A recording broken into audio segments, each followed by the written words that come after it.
It's the summer of 2020, and higher education is in crisis again. But this is a big one. And there are projections that a great many, particularly private universities, will go broke in the next year to 18 months. Because in the light of the coronavirus crisis, the product they're selling is not something that people are willing to buy. Part of the problem is that over the past couple of decades, universities have marched themselves into selling a particular product. And that product now cannot proceed as normal. Business as usual cannot go on. But part of the problem is that what we are being sold as normal, is not by any means normal. The package, the dream that's been put out there by university recruiters and administrations, to a greater or lesser extent in various different countries, depending on local customs and laws and whatever, is that everybody goes to college. And that's a good thing, but it's not necessarily universally true. That a degree guarantees a good job. That if you have a degree, that is the pathway to lifelong satisfaction. And indeed, corollary to that package is that once you have a degree, you're okay. 4 years and you're done, or 3 years and you're done, depending on the degree. The other part of the problem is that college is increasingly about the experience. That it is not just about the learning and the academic qualifications, but it is also about the social life and the clubs and societies and the sports and all those other parts of the process of growing up and maturing. And certainly those things happen, and both of them happen in the same time frame. But trying to sell them as a package when on-campus learning is a huge problem is a difficulty.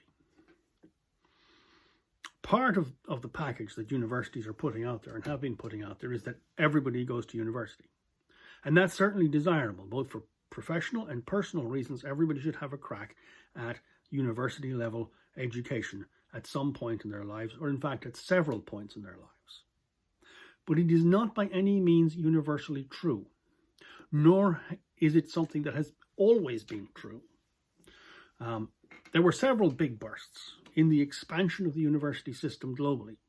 After the 1850s, in a number of countries, there was a significant burst of expansion. After the Second World War, during the 1950s and 60s, there was an enormous expansion in the capacity of university education globally, and a huge expansion of the number of places available and in the participation rate of people going to university. And in theory, in many countries, there is some sort of third level place for everyone who finishes secondary school. But this is a relatively recent development. It goes back no more than 50 years. The other thing is that it has not universally sort of penetrated everywhere. Even in the countries with the highest participation rates, in 3- and 4-year honours degrees, the participation rate is only about 50%. The highest participation rate globally that I've been able to find recent numbers for is 2-year degrees in South Korea, and that's 69%. And that means that 30% of the people, and in many countries 50%, do not immediately go to university at the age of 18 and get a degree. So this idea that it is a must-do and it's something that everybody does is not necessarily the case. A lot of people don't. And there's a serious gap in the research in terms of what those people do and what sort of pathways they follow. And it is certainly something which we should do something about because, as I said, everybody needs, for both personal and professional development, to go through the sort of learning that happens in university at some point in their life. The other problem is that universities have increasingly been selling more and more specialized degrees in narrower and narrower areas.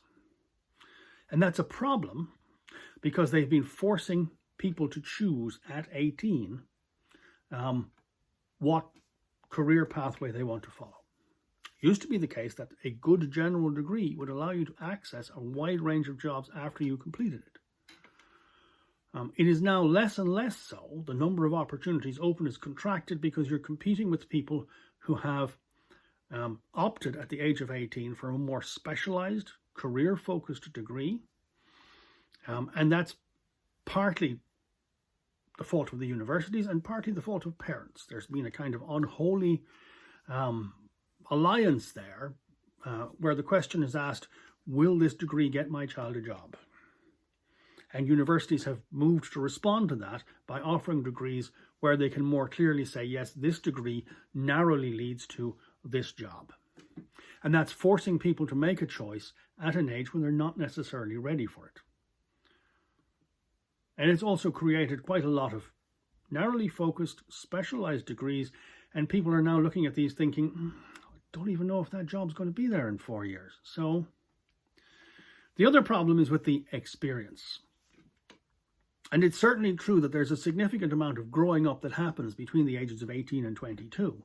And it happens to happen at the same time as people are in university. But the two are not necessarily part of the same package, although they are now sold as part of the same package. But there's a number of faults in that ideal that universities market to us. And it's a rock on which they're now hanging themselves. First of all, a lot of people don't go away to university. Many people go to the university in their local town, which means they're living at home while they're in college and they're not getting the full dorm campus living experience. Many universities don't actually have the same range of facilities as the top flight universities do, although facilities for sports and clubs and society and other activities is improving radically in universities over the past 20 years. Even in the case where people do go away, for a lot of people, participation in that full range of activities is problematic because there's in many cases a cost. So this idealized university experience with fancy coffee shops and climbing walls and stuff that's been marketed as something that is an essential part of going to university is not necessarily essential, nor is it universal. And now, of course, when universities are in a situation where they can no longer guarantee being able to provide that, suddenly they've hung themselves on a situation that by building the experience as an essential part of the product, well, when you can't offer that, then the product apparently is fatally crippled. The other problem is this whole 4 years and you're done model of university education. It's the strangest business model ever. What other business works vigorously to recruit people at the age of 18 as customers, keep them for 3 or 4 years, or 2, depending on the system, and then have a big fancy ceremony and tell them to go away? Who does that? Universities do that. And they sell this idea that once you've got your degree, you're done, which is an interesting and attractive marketing proposition, both for people at the age of 18, who want to get out there and get in the world and earn money. And it's an attractive proposition to sell to parents because they want their children to move along and get a job and have an income and be self-sustaining. But it doesn't reflect the reality of how people's careers go and how they interact with learning. We now know that knowledge has a finite lifespan. While there's certain bodies of knowledge in many professions that remain solid and constant throughout your working career, there's also a lot of knowledge that goes out of date. In many careers, in most career areas now, it's necessary to engage in some sort of continuous professional development to keep up to date with what's happening in your profession. In some careers, it's mandatory. And people change. So a great many people change careers completely in midlife and go back and do a degree in a totally different area. But universities are selling a product, and the product is 18 to 22 and you're done. Give us lots of money for 4 years and you'll be fine for life. And in hanging themselves on that, they are missing a trick. Because really what people in higher education should be doing, and what they should be saying to people at 18 is, we are recruiting you to be your knowledge partner for your life. We are going to do some stuff with you over the next 2 years, maybe, quite intensively. And then you will go off and work for a while and come back and do some more. And as your needs change through your life path, you can come back to us for 6 months or for a part-time course or whatever, and we will top you up and tweak you and refine things and move you along on a path of learning which will last not just until you retire from work, but all the way to the grave. And that would be a more realistic and honest way to talk to people at the age of 18 about their learning pathways. It would solve a number of problems. It would get around this idea that people must make a choice of a degree and a career at 18.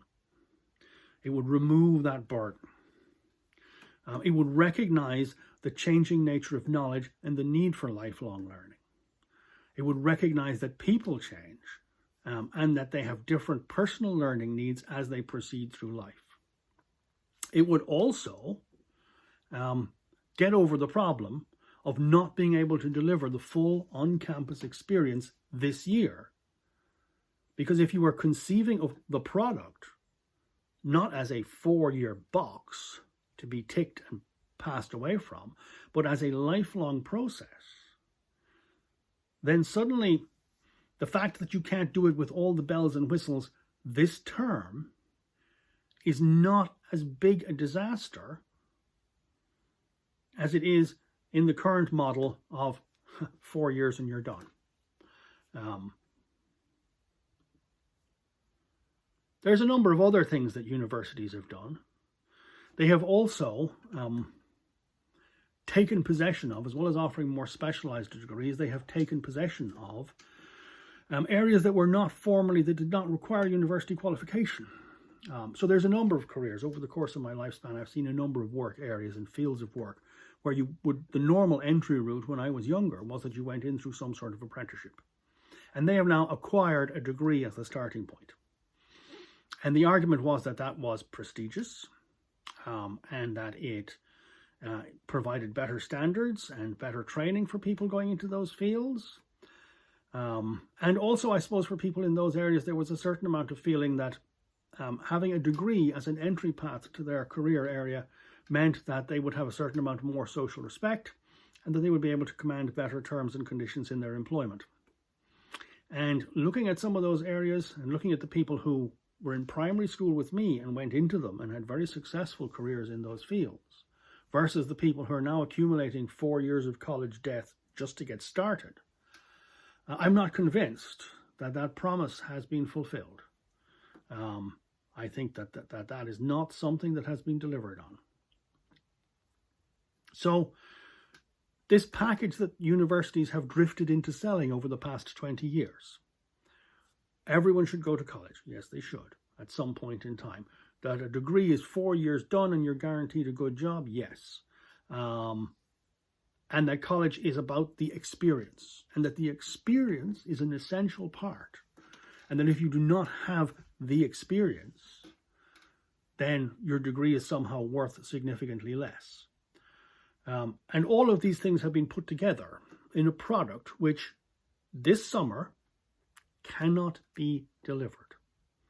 And because this bundle has been put together and universities are locked into it, they are now stuck on a problem which is to a certain extent of their own creation. Every problem brings a solution. The solution is to tease apart the 4 or 5 elements of this package and establish that, yes, the learning part can be delivered online, remotely, this coming semester. Or at least significant portions of it can be. Because it all doesn't have to be done right now, the bits that cannot be delivered can be picked up on next year or the year after, when hopefully the crisis has passed and we have a better position to deal with those. The experience problem, I don't have an answer to. Clearly, we have to look again at the experience of growing up for people between the ages of 18 and 22 and what the components of that are and what a good experience would be. And while it's been convenient for that to happen on university campuses, for the next couple of years, that is not going to be possible. So as a society, we need to think about creative ways to fill that gap which do not depend on having thousands of potentially infectious young people together on university campuses? And that's a big question for which I do not have an answer.